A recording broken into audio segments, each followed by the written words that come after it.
आपने अक्सर शाकाहारियों और मांसाहारियों के बीच होने वाली बहस जरूर सुनी होगी। मांसाहारी कई बार शाकाहारियों को घास फूस खाने वाला बताते हैं, जबकि शाकाहारी लोग मांसाहार करने वालों को जानवरों पर अत्याचार करने वाला कहते हैं। वैसे दुनिया के ज्यादातर देशों में लोगों को अपनी मर्जी से भोजन करने की पूरी स्वतंत्रता है, लेकिन इनमें से मांसाहार यानी नॉन वेज फूड खाने वालों की संख्या सबसे ज्यादा है। फ्रेंड्स ऑफ अर्थ नामक संस्था के मुताबिक दुनिया भर में सिर्फ 50 करोड़ लोग ऐसे हैं जो पूरी तरह से शाकाहारी हैं यानी वेजिटेरियंस हैं। यानी 740 करोड़ की आबादी वाली दुनिया में आप शाकाहारियों को अल्पसंख्यक भी कह सकते हैं। फ्रेंड्स ऑफ अर्थ संस्था ने 2014 में एक मीट एटलस जारी किया था, जिसके मुताबिक दुनिया भर में सबसे ज्यादा शाकाहारी लोग भारत में रहते हैं। भारत की 31% जनसंख्या शाकाहारी है।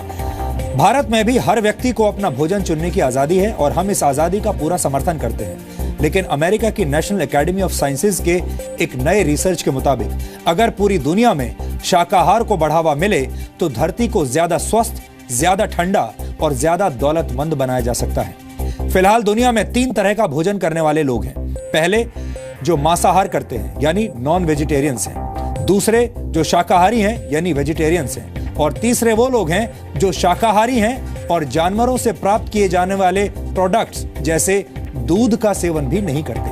ऐसे लोगों को वीगन कहा जाता है। अमेरिका की नेशनल एकेडमी ऑफ साइंसेज की स्टडी के मुताबिक अगर शाकाहार को भोजन में ज्यादा जगह दी जाए तो दुनिया में हर साल होने वाली 50 लाख मौतों को टाला जा सकता है। और अगर लोग दूध और दूध से बने उत्पादों का सेवन भी बंद कर दें तो हर साल करीब 80 लाख लोगों को मरने से बचाया जा सकता है। हालांकि ऐसा करना काफी मुश्किल काम है। भोजन में मांसाहार की मात्रा कम करने से दुनिया भर में हर साल करीब 66,73,000 करोड़ रुपए बचाए जा सकते हैं, जबकि ग्रीन हाउस गैसेस के एमिशन में कमी आने से 33,36,000 करोड़ रुपए की बचत होगी।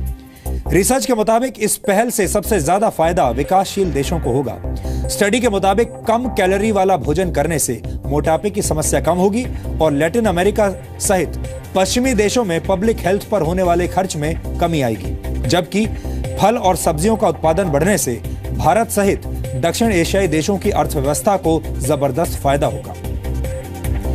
लेकिन यह सब कुछ इतना आसान भी नहीं है, क्योंकि ऐसा करने के लिए फल और सब्जियों के सेवन में 25% का इजाफा करना होगा, जबकि रेड मीट के सेवन में 56% की गिरावट लानी होगी। यानी दुनिया के हर इंसान को 15% कम कैलोरीज लेनी होगी। इसका मतलब यह हुआ कि अगर आप एक दिन में 2000 कैलोरीज वाला भोजन करते हैं तो आपको 1700 कैलोरीज तक का भोजन करके रुक जाना होगा।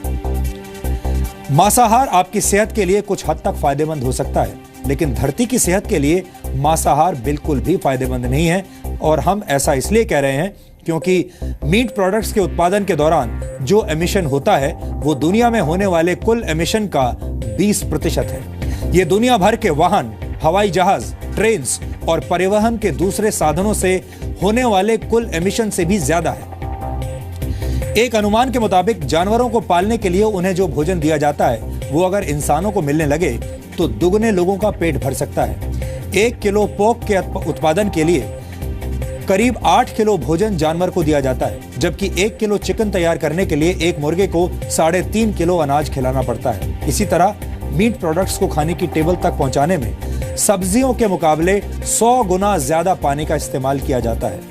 आधा किलो आलू उगाने में 127 लीटर पानी लगता है, जबकि आधा किलो मांस का उत्पादन करने के लिए 9000 लीटर से ज्यादा पानी बर्बाद होता है, जबकि आधा किलो गेहूं का आटा बनाने में 681 लीटर पानी का इस्तेमाल होता है। 1 किलो मांस के उत्पादन से जो एमिशन होता है वो 3 घंटे तक कार चलाने से होने वाले एमिशन के बराबर है। मीट प्रोडक्ट्स के उत्पादन के लिए जानवरों को बड़ी संख्या में पाला जाता है और इसके लिए ढेर सारा अनाज, जगह और पानी की जरूरत होती है। फ्रेंड्स ऑफ अर्थ नामक संस्था के मुताबिक मीट प्रोडक्ट्स पैदा करने के लिए हर साल करीब 6 लाख हेक्टेयर जंगल काट दिए जाते हैं ताकि उस जमीन पर जानवरों को पाला जा सके। यह जमीन यूरोप के देश बेल्जियम से दुगने आकार की है।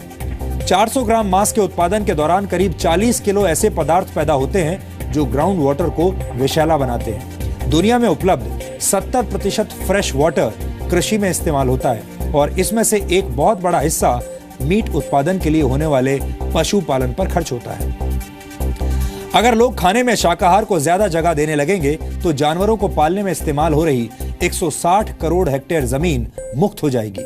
ये भारत के कुल क्षेत्रफल से भी दुगनी जमीन है। एक अमेरिकी साल भर में औसतन 122 किलो मीट प्रोडक्ट्स खा जाता है। वेजिटेरियन सोसाइटी नामक एक संस्था के मुताबिक ब्रिटेन में मांसाहार करने वाला हर व्यक्ति अपने पूरे जीवन काल में औसतन 11,000 जानवर खा जाता है। इनमें 28 बतख, 1 खरगोश, 4 बड़े जानवर, 39 टर्की, 1,158 चिकन, 3,593 शेलफिश और 6,182 मछलियां शामिल हैं। कुल मिलाकर अगर वैज्ञानिक रिपोर्ट्स को आधार बनाया जाए तो यह कहना गलत नहीं होगा कि हफ्ते में सिर्फ एक दिन के लिए शाकाहार को अपनाकर भी धरती को बचाने की दिशा में बड़ा कदम उठाया जा सकता है, क्योंकि मांसाहार कम होने से ग्लोबल वार्मिंग में कमी आएगी और धरती के वातावरण को ठंडा बनाने में मदद मिलेगी। उम्मीद है कि हमारे इस विश्लेषण ने आपकी आंखें खोल दी होंगी और अब आपको हरी सब्जियां और फल ज्यादा अच्छे दिखाई दे रहे होंगे। हालांकि हम यहां ये बात जरूर कहेंगे कि आपको किस तरह का भोजन करना है, ये फैसला लेने का अधिकार सिर्फ आपका है और हम आपके इस फैसले का पूरा सम्मान करते हैं।